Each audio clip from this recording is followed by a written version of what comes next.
오늘은 사도행전 24장 말씀을 보도록 하겠습니다. 우선 대제사장 아나니아의 생각을 들어보겠습니다. 재판의 주인공인 바울을 상대하는 것은 만만치 않은 일입니다.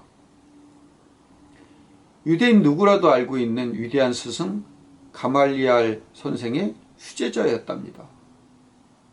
바울과 같이 공부했던 동료에게서 들은 이야기입니다. 그는 누구보다도 열정적이었고 스승의 총애를 한몸에 받았던 인물이라고 합니다. 행동력마저 남달라서 배운 지식을 바로 몸으로 실천할 수 있는 몇 안 되는 사람이었다고요. 그런 바울이 재판장 앞에 서게 됩니다. 소동이 일어난 지 벌써 닷새째입니다. 속히 이 문제를 해결해야만 합니다. 며칠 전 공의회에서 일어났던 소동 때문에 원성도 자자하고 대제사장으로서 처신도 말이 아닙니다.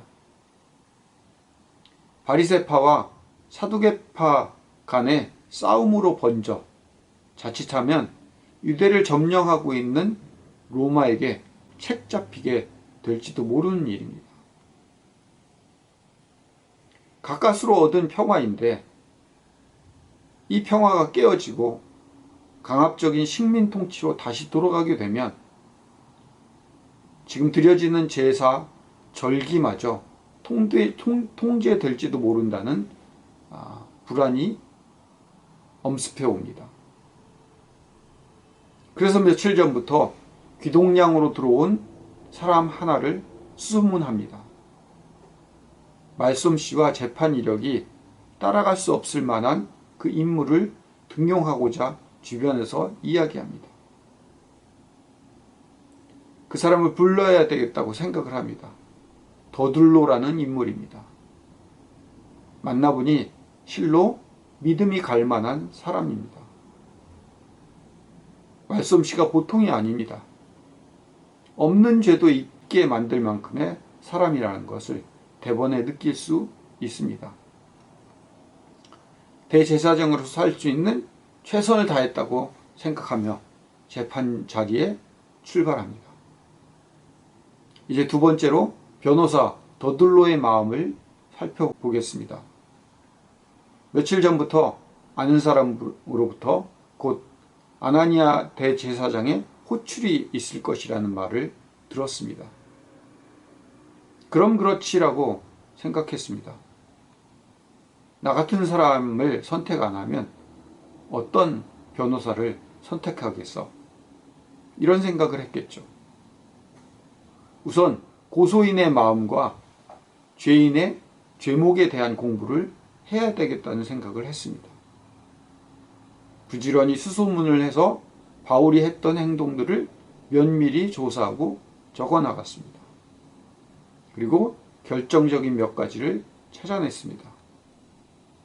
성전 모욕죄로 그리고 이단으로 몰아가야겠다는 생각을 해봅니다. 어차피 총독은 이 재판에 큰 관심이 없습니다. 바울이 한 행동이나 재판에 관심이 없고 이 재판을 이기고 지는 문제가 아니라는 것을 변호사는 깨달았습니다. 오히려 고소인의 마음에 드는 말로 재판을 이끌고 가야 되겠다는 생각을 해봅니다. 재판의 공정함과 그렇지 못함보다는 대제사장과 유대 고소인들의 생각을 반영해서 이야기하는 것이 중요하다고 생각을 해봅니다. 물론 재판장의 마음을 사는 것도 잊지 말아야 합니다. 그러려면 벨리스 총독에 대한 칭찬과 업적부터 말을 이어나가야 되겠다는 생각을 해봅니다. 세 번째로 총독 벨리스의 마음을 짚어보려고 합니다. 부임한 지 얼마 되지 않았기에 더군다나 정치적으로 가장 민감한 이 유대 지역의 재임 기간을 무사히 보내야만 합니다. 이 재임 기간을 무사히 마치면 로마로 돌아가서 정치적인 입지를 다지기에 좋은 지방입니다.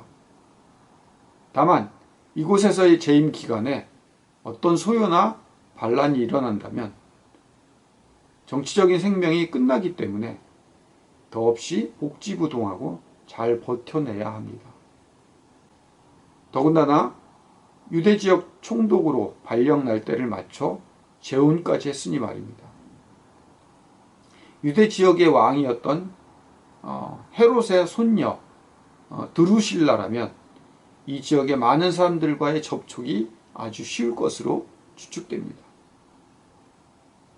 또한 신뢰도 면에서 더없이 좋은 여자이기도 합니다. 비록 이 여자는 결혼한 이력이 많은 여자이긴 하지만 그것이 뭐 어떻습니까? 지금 총독 생활 때까지만 잘 버텨낸다면 로마로 돌아가서 더 나은 정치적인 입지의 인물의 여자들과 다시 만나 결혼하면 될 일 아니겠습니까? 그러기 위해서는 이 지역에 있을 동안만큼이라도 어찌해서든지 정치적인 자금을 모아놔야 합니다. 로마로 돌아가서 정치꾼들과 함께 지내려면 어지간한 돈이 필요합니다. 그러기에 사도 바울에게서라도 뇌물을 좀 받아내서라도 정치 자금을 모아야 하고 필요한 돈을 마련해야 합니다. 사도 바울의 생각은 어떤 마음을 가지고 있을까요? 예루살렘으로 온 지 2주도 채 안 됐습니다. 소요나 반란을 일으키기에는 턱없이 부족한 시간입니다. 지금처럼 온라인이나 빠른 소통을 할 수 있는 매체가 없는 상태입니다. 그 당시에 12일간 예루살렘에 머물렀다는 것은 소동을 일으킬 수 있는 충분한 시간이 없다는 이야기이기도 하고 머물러 있었던 짧은 시간만으로도 충분한 증거로 삼을 수 있는 결정적인 요소가 됩니다. 대제사장과 유대인들은 사도 바울을 이단으로 몰아가려고 한다는 것을 대번에 느낄 수 있습니다. 로마의 식민 통치의 가장 주된 핵심 통치 방법은 로마 땅이 넓어질수록 다양한 종족과 신앙을 배경으로 한 민족들이 나타납니다. 그들과 일부러 싸움을 싸우고 미움을 만들어내지 않아야 하는 것이 통치의 기조입니다. 때문에 유대 신앙을 인정하고 자치권을 어느 정도로 줍니다. 그리고 각자의 생활 반경을 묵인해 주는 대신에 세금과 정치적인 안정을 얻어내는 방식이 로마 통치의 핵심입니다. 때문에 기존에 인정해줬던 신앙에 또 다른 이단이 나타난다는 것은 여지껏 인정해준 신앙과 조건에 위배될 뿐만이 아니라 로마를 반대하는 폭동이나 정치적인 소요를 일으킬 수 있는 아주 좋은 여지가 될 수 있습니다. 이단이 만들어지는 것은 지금까지 유지되어 왔던 평화를 깨는 행위입니다. 그리고 엄연한 로마와의 계약 위반이죠. 그러기에 로마와 총독의 입장에선 아주 민감한 사항입니다. 그걸 노리고 바울을 이단으로 몰아간다는 것을 대번에 느끼고 깨달을 수 있습니다. 지난번 재판에도 언급했듯이 부활이라는 논쟁은 이미 사두개인과 바리새파 사람들 간의 종교적인 분파 논쟁이라는 것을 강조했습니다. 그 논쟁의 한쪽 편인 부활 신앙과 그 부활한 예수를 논의 대상에 올려놓고 있을 뿐이란 것이지 결국 이단이 아니라 분파끼리의 논쟁의 한 부분이라는 사실을 재판장 앞에서 상기시킵니다. 더군다나 사도 바울이 예루살렘에 온 목적이 어려운 이웃의 구제를 위해 많은 헌금을 모아왔기 때문에 바울의 입지는 사실상 혜택을 받은 유대인들 편에서는 바울을 지지하고 있는 세력들이 상당히 있습니다. 그러기에 재판장의 입장에서는 유대인들이 한 마음이 아니란 사실도 알고 총독 입장에서 쉽지 않은 결정을 이라는 것을 에둘러 표현하고 있습니다. 또한 아시아에서 전도 활동을 하면서 했던 행동들로 문제를 삼을 수 있습니다. 할례 문제나 이방 제사 음식을 먹는 문제 같은 이야기들요. 그런 이야기들이 유대인의 마음에 분명히 거슬리게 했을 겁니다. 하지만 그것들은 증거나 증인을 대기에 많은 시간과 또한 결정적인 증거를 만들어내기가 쉽지 않은 일입니다. 이렇게 바울은 조리 있게 대제사장과 검사 더둘로의 말을 반박해 나갑니다. 물론 결정과 심판은 벨릭스 총독에게 있습니다. 총독의 관점에서 이해시키고 해결하기 위해 바울은 최선의 자기 방어를 합니다. 여지껏 각자의 마음을 읽어봤습니다. 벨릭스와 아나니아 대제사장, 그리고 제사장이 대동한 더둘로라는 변호사와 바울과 천부장 루시아는 각각 자기의 위치에서 최선을 다한 사람들입니다. 천부장 루시아는 자신의 책무를 정확히 한 사람입니다. 물론 루시아를 숨은 기독교인이었다라고 해석하는 정신나간 소리를 한 사람도 있기는 해요. 하지만 천부장이 해야 할 가장 중요한 일은 로마인의 시민 보호입니다. 바울이 로마인이었기 때문에 가장 우선시되는 시민의 안전과 보호를 최우선시했던 공무원이었을 뿐입니다. 자, 오늘 등장하는 모든 인물들이 자신의 위치에서 최선을 다한 사람들입니다. 대제사장은 대제사장으로서 로마인들에게 애써서 받아낸 신앙을 지켜나가고 싶어 했고, 때문에 소동이 일어날 수 있는 바울의 문제를 빨리 해결하려고 재판을 열었습니다. 변호사 더둘로는 자신의 맡은 바 본분을 아주 충실히 다했던 인물입니다. 총독 벨리스는 로마 시민인 바울의 신변 보호도 해줘야 했고, 현지 정치인들의 입지도 생각해줘야 하는, 양쪽 다의 생각을 해줘야 되는 난처한 상황에서 생각해낸 가장 현명한 판단이 부하인 천부장 루시아에게 공을 돌려버립니다.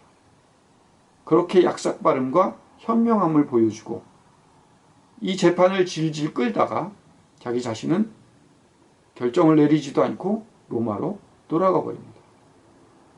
물론 바울도 마찬가지로 오해받지 않고 억울하게 죽임을 당해서 복음을 전해보지도 못하고 죽을 수 없기 때문에 할 수 있는 최선의 방법을 다합니다. 하나님의 일은 이와 같습니다. 바울 한 사람은 하나님 편이고 바울에 맞서는 대제사장이나 총독이나 유대인들의 무리와 싸움. 그래서 하나님이 편들어 주시는 싸움은 이기고 편들어 주시지 않는 쪽은 지는 그런 신앙이 아니라는 말입니다. 아나니아도 벨릭스도 루시아도 바울도 더둘로도 자신의 삶의 현장에서 최선을 다했습니다. 그 한 사람 한 사람이 전혀 어울리지 않고 자신들의 입장에서만 생각하는 최선의 삶을 다한 그 삶들을 조합하여 하나님은 하나님만의 일을 행하고 계십니다. 무대 위에서 어떤 사람은 주인공으로, 어떤 사람은 지나가는 행인 일로, 조명감독으로, 보조 출연자로 무대 위에 올라서지만 그 하나하나를 엮어 작품을 만들어내시는 분이 하나님이십니다. 오늘 우리가 사는 이 삶의 현장에서 우리는 각자의 인생으로 하나님 앞에 쓰여지고 있습니다. 때론 힘들게, 때론 버티기 어려울 만큼 복잡하게 얽혀가고 있습니다. 하지만 하나님의 일하심은 지금도 그 복잡함을 통해서, 우리를 통해서 계속되고 있습니다. 그 보이지 않는 여건의 힘을 기대하고 기다리고 소망하는 것이 우리의 믿음입니다. 우리가 할 수 있는 유일한 신앙입니다. 그러기에 저와 여러분들은 잘 살아가고 있다는 말입니다. 잘 쓰임받고 있음을 믿어야 합니다. 오히려 그걸 믿지 못하고 잘 되어야만 하고 복받아야만 하고 기도했으니 문제가 해결돼야 되고 이겨야 하고 승리해야만 하는 것이 신앙이라고 생각한다면 그것이 진짜 믿음 없는 신앙이고 하나님을 모르는 신앙입니다. 저와 여러분들의 삶을 하나님이 엮고 조합하고 만들어 가신다는 사실을 믿고 따르는 저 여러분들이 되시기를 축복합니다. 기도하겠습니다. 사랑의 아버지 하나님, 믿음이란 것은 전혀 어울리지 않는 그런 각자의 삶을 하나님께서 조합하고 엮고 만들어서 하나님의 거대한 일을 해나가시는 그 하나님을 믿고 따라가는 것이 진짜 신앙이고 믿음이란 사실을 기억하고 살아갈 수 있는 주의 백성들 되게 하여 주시옵소서. 예수님 이름으로 기도드립니다. 아멘.